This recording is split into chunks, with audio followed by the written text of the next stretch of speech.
Nifty 9107 पर हमारे साथ हमारे सारे मेहमान मौजूद हैं। मार्केट अभी खुलने वाला है।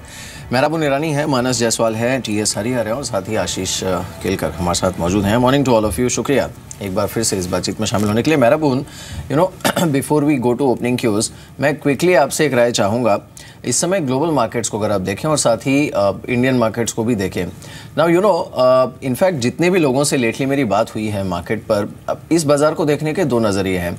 So one view is that market is taking a breather, थोड़ा साइडवेज है, टाइम वाइज करेक्शन हो रहा है, भले ही इंडेक्स पर ज़्यादा एक्शन देखने को ना मिला हो, स्टॉक स्पेसिफिक चर्निंग काफ़ी हो रही है मार्केट में। That's one view.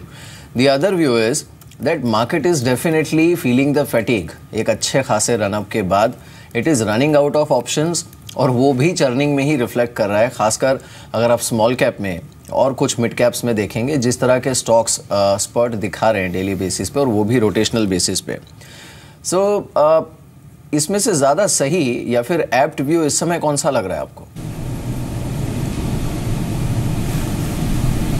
मैं कहूँगा मेयर, आई थिंक जिसको भी आप पूछो, I think people always speak from their experience. ये बाज़ार अगर आप पिछले 3-4 महीने से देखो, आप बजट के एंगल से देखो, आई थिंक बजट पे लोग वो are not very positive at all. और बजट के बाद जो से मार्केट बढ़ने लगा, people have been non believers.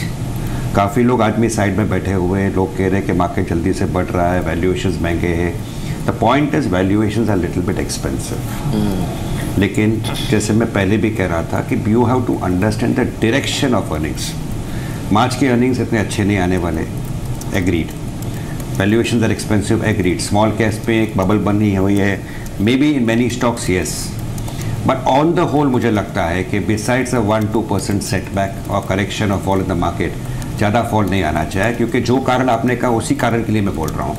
When people are apprehensive, when people are saying कि मार्केट जोर से बढ़ गया है, तो मार्केट में जो फॉल आता है is never very sharp. Sharp fall comes only when everybody is over confident कि मार्केट को खाली ऊपर ही जाना है, and that has not been the case. So I believe that this is a fall which is happening because of geopolitical reasons.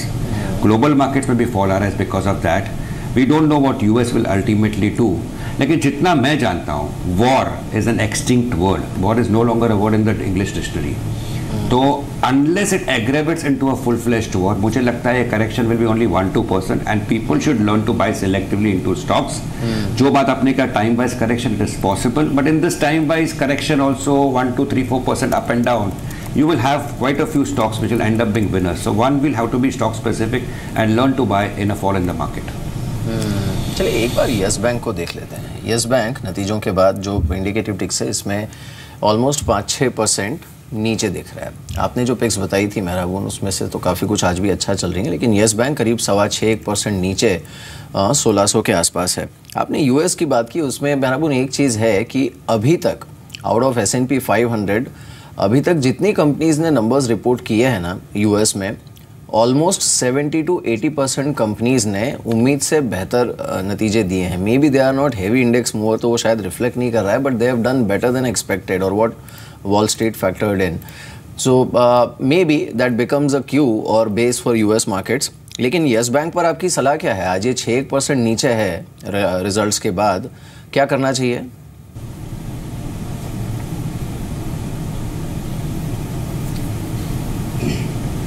I think अगर आप मुझे पूछो मिहिर, तो yes bank is a company which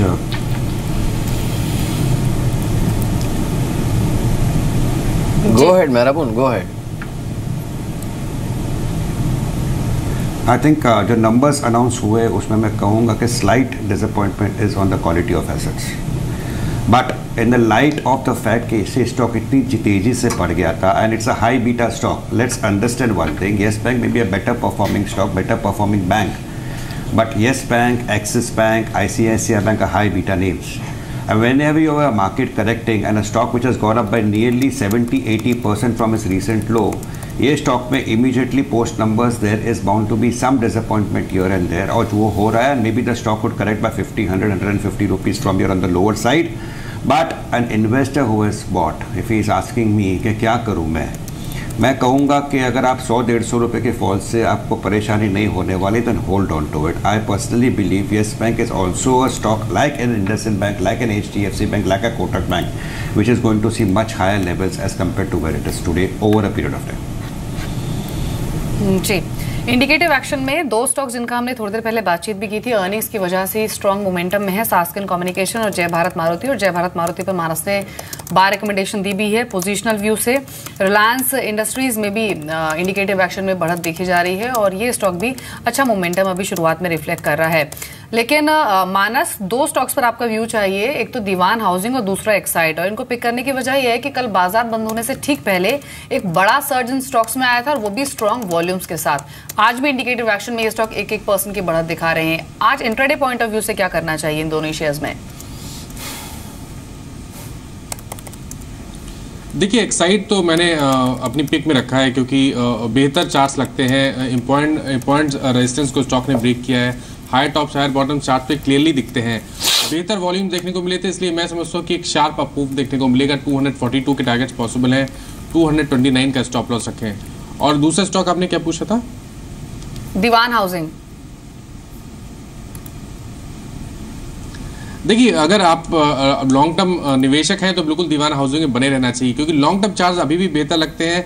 अगर हम एक लॉन्ग टर्म टारगेट सेट करें तो वो आते हैं 460 के, जो मैं समझता हूँ कि आने वाले 3 to 6 मंथ्स में स्टॉक टेस्ट कर सकते हो. ज़्यादातर जो हाउसिंग फाइनेंस कंपनीज हैं वो 4 से बेहतर लगती हैं.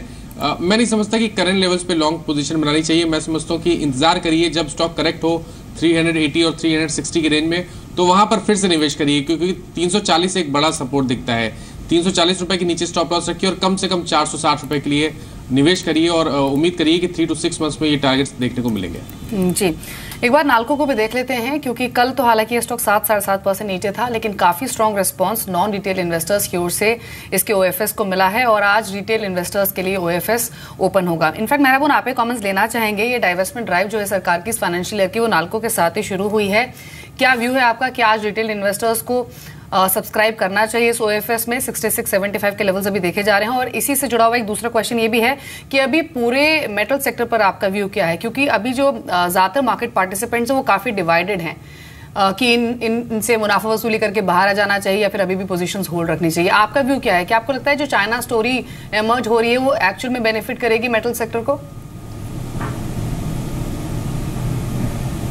आई थिंक इस पे 3 पर्सपेक्टिव में क्विकली कहना चाहूँगा. Number 1 is metal stocks have rebounded very sharply, लेकिन अच्छे दिन और आने बाकी है for metal stocks. That is the question of your answer is yes. और जो रिसेंट फॉल जो आई है पिछले 2-3 दिन में, and the fall could continue for some more time, is not because they gone up very sharply but because what is happening in the global markets right now, और जिसमें currency और cross currency effects जो होता है उसका impact हम metal prices पे देख रहे हैं और मेटल स्टॉक्स पर देख रहे हैं. Will this be a buying opportunity for the longer term? Answer is yes. और रही बात नाल्को की, I personally believe the price at which it is offered along with the discount to retail investors, I think yes, this is the stock which should be invested into. इतना कहना चाहूँगा कि it doesn't mean that the stock could not fall below its offer price. It may temporarily, but I think this is an opportunity for investors to buy into a metal stock because मुझे metals में copper, zinc और aluminium ज़्यादा पसंद है.